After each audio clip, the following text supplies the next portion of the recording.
Well, welcome everyone to 2024. The weather is absolutely rubbish. I hope we're not starting as we mean to go on. John's here just chucking some straw in the bedder for me. There's a few loose ones on there, Josh. I want to pick them up before I do this. Good idea. Otherwise they'll get stuck in the bottom of the bale.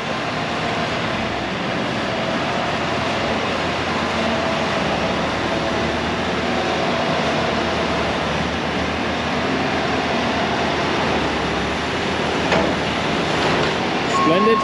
So yes, the weather is rubbish. It's the first morning back after the Christmas gooch, as a super serious farmer calls it.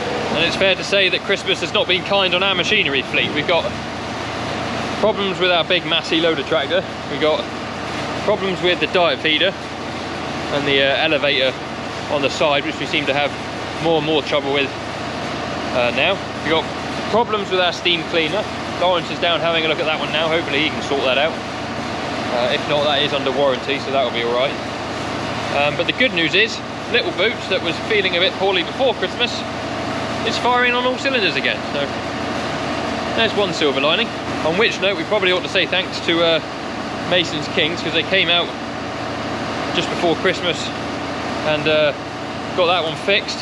We did say to them that, you know, if you don't want to worry, don't worry about it, because we can manage without it. But they were keen to get it fixed for us, and so they did.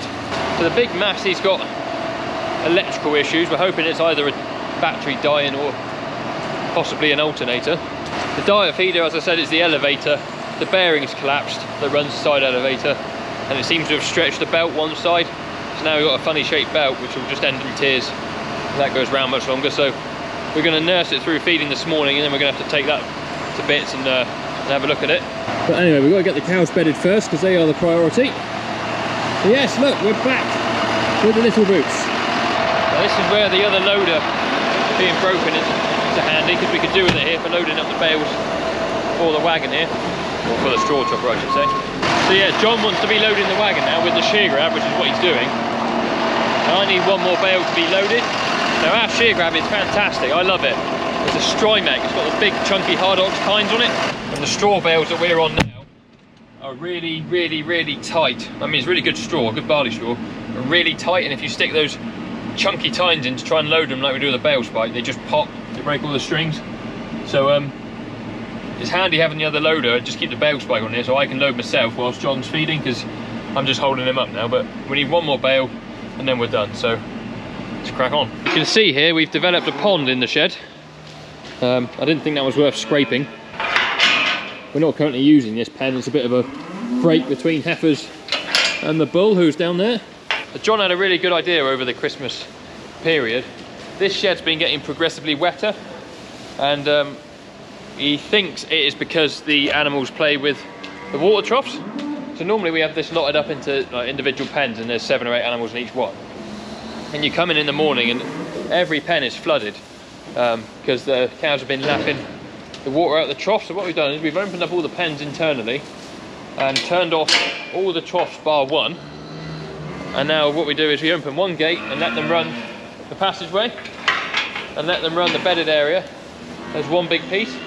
Saves time in the morning, because we only have to open, I don't know, we open 4 less gates either side of the shed.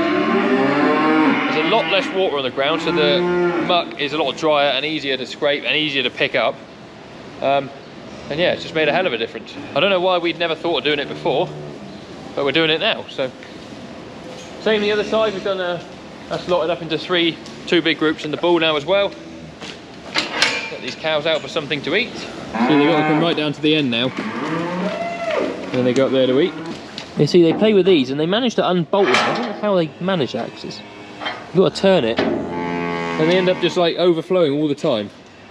And if that's happening to every trough, you can imagine it's like a river in here. So that one's now turned off. That one's turned off. Open this up for these cows. Yeah, that was a very good job, well done by Bowman. Just whilst I'm thinking about it, thank you to everyone who came across on New Year's Day to the Back My Place channel and saw our first video of mine and Abby's new little cow enterprise that we're doing along with Dr. Phil. Really grateful for all the support you guys have given me, and I'm sure that's going to be a roaring success as well. Also, Llama Show, a lot of people have asked me myself, John and Abby will be there on the Wednesday. So if anyone's going to Lammer, want to say hello, then we'll be there on the Wednesday. We don't bite, so come and say hello. Yeah, hope to see a lot of you there. Really enjoyed last year, so looking forward to going again this year. Right, I am now over at Rowden. I've just come over to pinch the Merlot. Just giving Phil a hammer a few jobs before I go back. Just went to start it and the ignition barrel collapsed. This little collar here on the side is only screwed onto this bit of plastic. And that come off, and I put the key in and I pushed everything down inside this box. So I spent 10 minutes trying to get all that back out. I need to get in there with the Allen keys because the retaining nut on the inside's come off. So when we get back, we'll sort it out. But we're dangerously low on juice, and we could do with this machine back home. So I'll try and get it back home in one piece. Phil's just loading the wagon with growler. He's got a multimeter here, so or a voltmeter. We'll try and test the electrics on the other Fergie in a second. The rough plan for taking this one back as well is to clean out the big sheep shed, because we want to bring the sheep in at some point and they're still dung in there. So we want to get that one cleaned out. This little machine is far more agile in the pens in there than the Manitou is. So if I can hoik it out all the corners, perhaps get breakfast to scrape it away with the yard scrape, hopefully get that done fairly swiftly.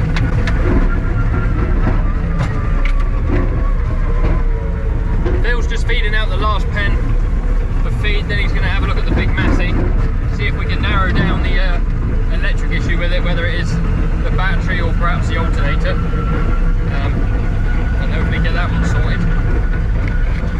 I think John will be having to go at the feeder wagon back home if he's finished feeding as well, so we'll see how he's doing.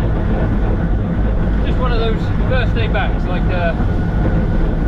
we thought it was just going to be easy. Why would we think that? So I've got my box of Allen keys here. I'm going to try and take away the plastic on this steering wheel and see if I can get in and tighten up the retaining nut on the back of that ignition barrel. It is a tiny little Torx screw. I can find one on a screwdriver. Well, I've got one of the tiny screws out. They are miniature, and that doesn't seem to have helped me in the slightest so far, so there must be some more retaining screws somewhere. Screw number 2. About to put them in the cup holder, but the cup holder's not got a bottom on it. I'm going to get a little pot for these screws. I have taken this apart and tightened this collar on as much as I possibly can now. So now all I need to do is pull it through this way, and there's a nut in here. You guys can't really see, but I need to tighten up the other way. But there's no Loctite, or it's not a nylock one or nothing. How I go about tightening that up, I have no idea. See what we can do. Finally got all this back together now, so taking that column apart is the most fiddly thing in the world. It's held in by a few little grub screws that are very inaccessible. But John's done a very good job of getting the barrel back tight inside, so it's now working. It's actually charging. We're going to go and have some dinner. You're working now, Josh? Yes, sir. What happened to you? Key fell off in your hand. You've also diagnosed the problem with the Fergie? Yes, sunbite. Sunbite. He's almost like a mechanic. Almost. The Fergie, Phil went and had a look at, and it turns out the alternator belt has popped off the pulley, so we need a new belt because that one's gone slack. So that's that jobbed, and that's an easy fix really, or hopefully an easy fix. So we're getting there. The next thing to look at is feeder wagon. Down in the big sheep shed, cleaning it all out, ready to house the sheep, because the weather is so bad now that they're effectively treading water outside. The Rex is down there in the big Manitou, which is a bit big really for these sheds. We normally hire a skid steer. Whilst the Merlot's here, we're going to take full advantage of it, because it is very, very nimble. And getting the corners quite easy. Hopefully speed the whole job up a bit.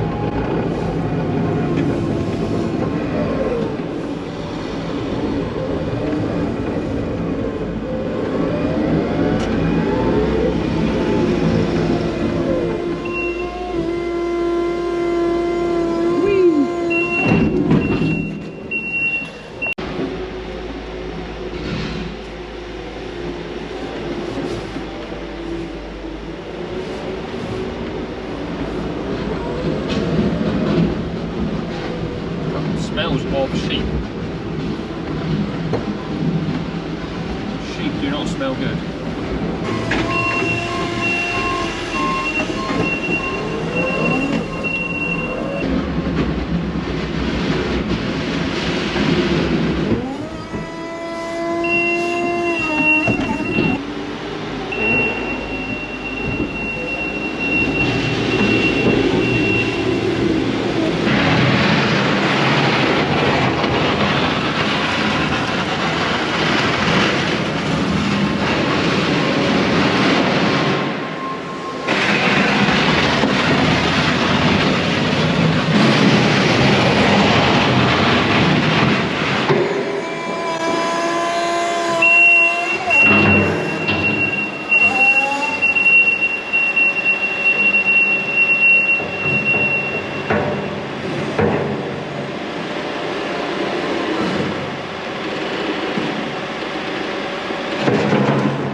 So we are getting there. Just got to do the last little bit of scraping up. I've been around with a fork everywhere, taking it all off the sides, underneath the drinkers, made it all nice and neat. And he's just gone to get a couple tools, because whilst we're at this, we've got a couple of leaking troughs that we're going to repair. Now these are a ridiculous design. I don't know who instigated this, but it is beyond stupid.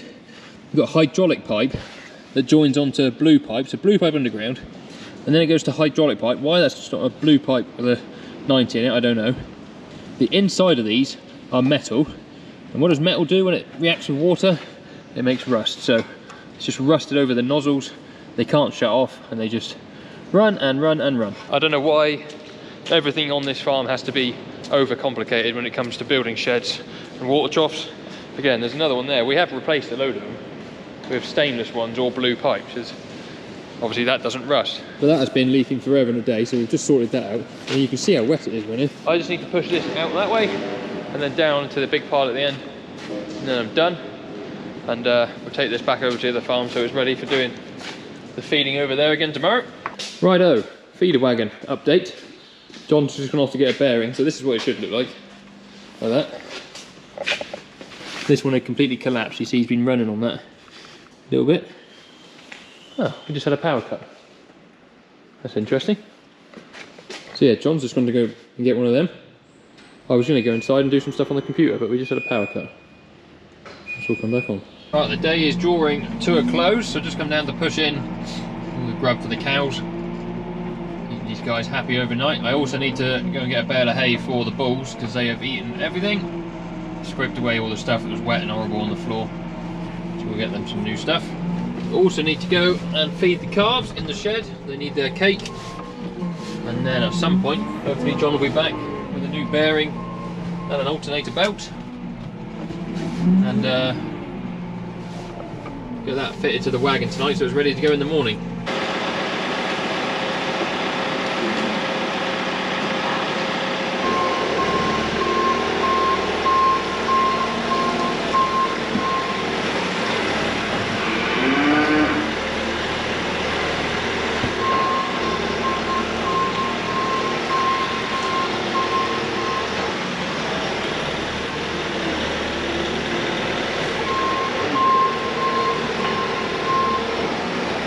That should keep the bull happy for a little bit.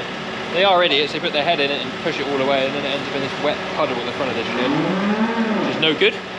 Let there be light. Yes, yes, yes. God, they're grouchy. Still got a bit of food, they'll be alright till the morning. We'll get you some cake calves, don't worry.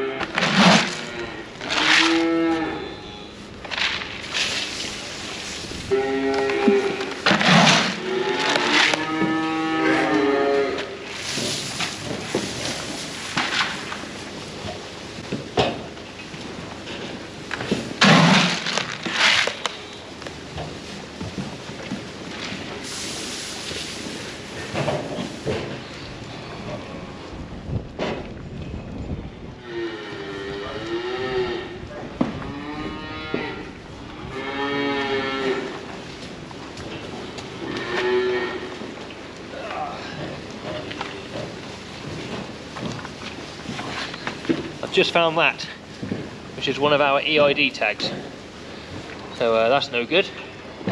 Next time we weigh them, we'll have to find out who that belongs to and replace it.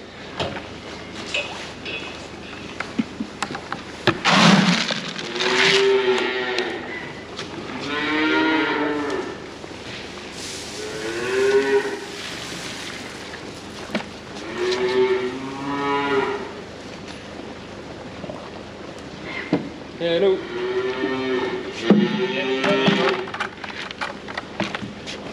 Yeah, really good actually, you.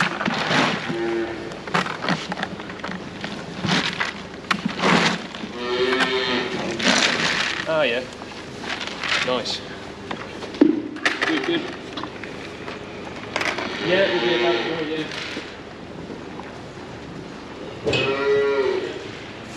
Yeah, that'll be fine.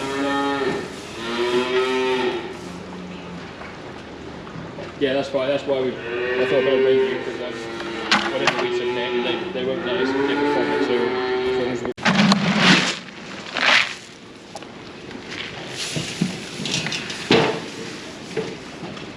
All done in here. These guys seem to have loads of food left. The rest of them have nearly finished it, but they have enough until the morning. They'll get a fresh mix, as well as all new bedding as well tomorrow. And yeah, back on normal routine work. It's nice being back at work. I really enjoy the routine of getting up, coming to work every day. It's weird over Christmas because you're here in the mornings, sometimes you're here in the afternoon and middle of the day off and whatever, and which is great. And I like spending time off and whatever, but I also like routine.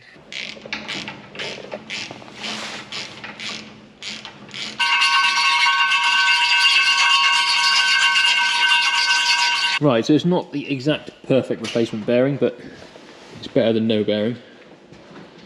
And we'll mean that the wagon is operational in the morning, which is the main aim. Just got to clean the rollers off now, put the belt back on, which is down there.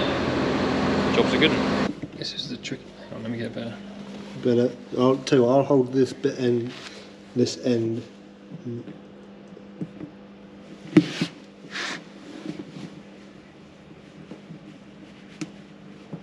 How did we do this last time? I don't know, it seemed to rock it on last time. We almost folded it, I think, didn't we? Like... Oh, we are getting there.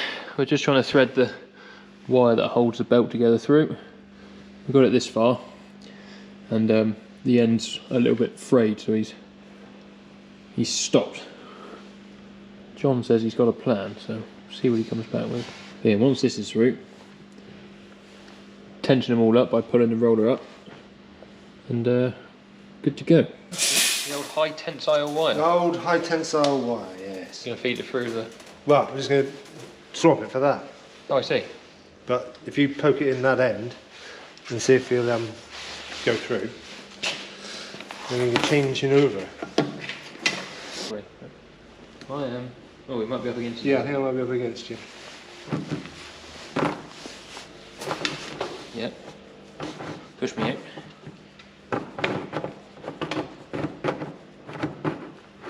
Oh, there we go. that worked. It's not bad. Oh yeah. What Long way to go yet. What I'll get you to do is drive outside, because all that stuff you've just chucked off will fill up the Merlot box. There's still a heap of it trapped in there. I mean, this side's the same. Wallage. This side isn't too bad. My hands are going to smell delightful tonight. Well, it could be worse. Now this is the slightly dangerous part, because John needs to adjust it whilst it's moving to make it run true. Give him the signal, turn him off. I think he's still slack this near side at the moment. It's one of those jobs you'd rather do the night before than turn up in the morning and not be able to feed anything, and spend all morning fixing it before you can feed anything. It's not been overly reliable, this elevator, the last little while. You've got to get this adjustment this side, same as the other, so that it runs square. If you have one side tighter than the other, the belt will work its way towards the tighter side. What usually happens is you get it running, you tighten one side and the belt works its way either across or away. Then you go and tighten the other side and it does the opposite. It's a very, very fine line to get it to run square. What you've also got to take into consideration is the food coming off that belt, hitting it will put pressure on one side more than the other. It's no easy science, this. Right, ignore the terrible lighting. GoPros hate bad lights. We got the thing about as square as we could. It is really, really difficult to get that thing true because the whole elevator is slightly twisted, the belt is now slightly warped, and to get them to run nicely is just a pain. So we've got it as good as we think we can. We'll definitely have to make some changes. We got one shed we need the elevator for, so if we can change that system so whereby we don't need the elevator, I think that is the way forward, because that thing's just proven to be a pig at the moment. Thank you very much for watching. Thank you all so much for all the support on the new channel, Back My Place. The link is in the description, where me and Abby are now starting off our own little farming adventure. Check out all the other links down in the description. I'm sure there's something there that you'll find interesting, and we'll see you guys on another video very soon. Cheerio.